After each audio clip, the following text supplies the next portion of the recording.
Betul.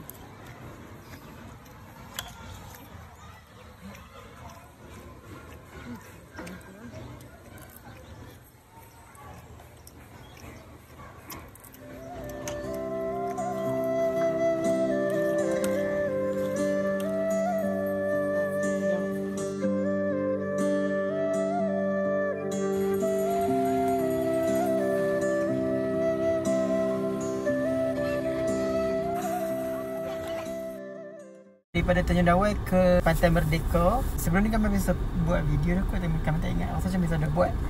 Okey, untuk tambang naik daripada Tanjung Dawai nak pergi ke Pantai Merdeka ataupun daripada Pantai Merdeka nak pergi ke Tanjung Dawai tu, bot dia ikut satu kepala seorang RM3. Tapi kalau hampa main dengan family, kalau tak ramai, kita kena tunggu orang bagi cukup. Minimum satu bot tu dia pun nak bagi cukupkan 12 orang macam tu lah. Tapi kalau hampa nak naik juga, kena bayar satu bot tu harga dalam RM36. Kalau hampa okey lah, balik pula macam tu.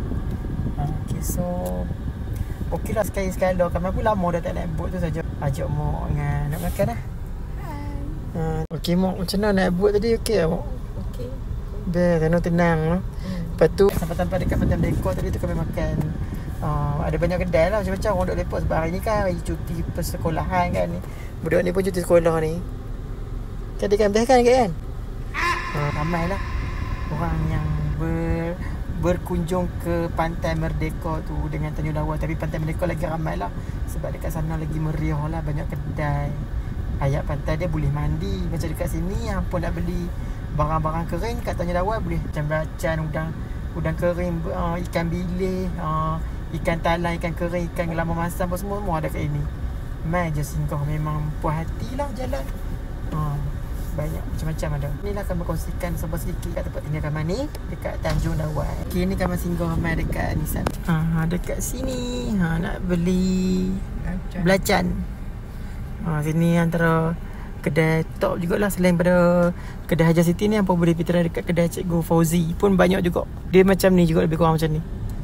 So dua-dua ni memang top lah. Dia pun ni dua-dua Haja City dengan Cikgu Fauzi. Kedai dia pun besar macam ni. Tanjung Dawai ni pun taklah jauh daripada kawasan Ian. Dalam 10 minit, 15 minit apa sampai dah. 10 minit lah rasanya. Macam tu lebih kurang. Macam Kamal Guak kena melalui Ian, Kampung Buat, Tanjung Jago, Singkiap, sampailah ke Tanjung Dawai. Kamal nak main ke Tanjung Dawai dalam 15 minit macam tu lah.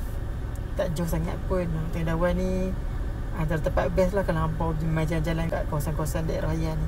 Okey, so jom hampa kami buat video dekat tu saja je kami buat vlog. Kami random je. Kita jumpa lagi di next video lah. Jangan lupa tekan subscribe, like, share dan komen. Bye. Assalamualaikum. InsyaAllah kami akan share. Ada pantun. Okey, saya nak pantun ni. 2, 3. Anjing berlari. Anjing? Bukan kucing. Kenapa anjing? Tak boleh aku cakap kucing. Anjing. 2, 3 anjing berlari. Jangan lupa like, subscribe channel Lensa Kamal.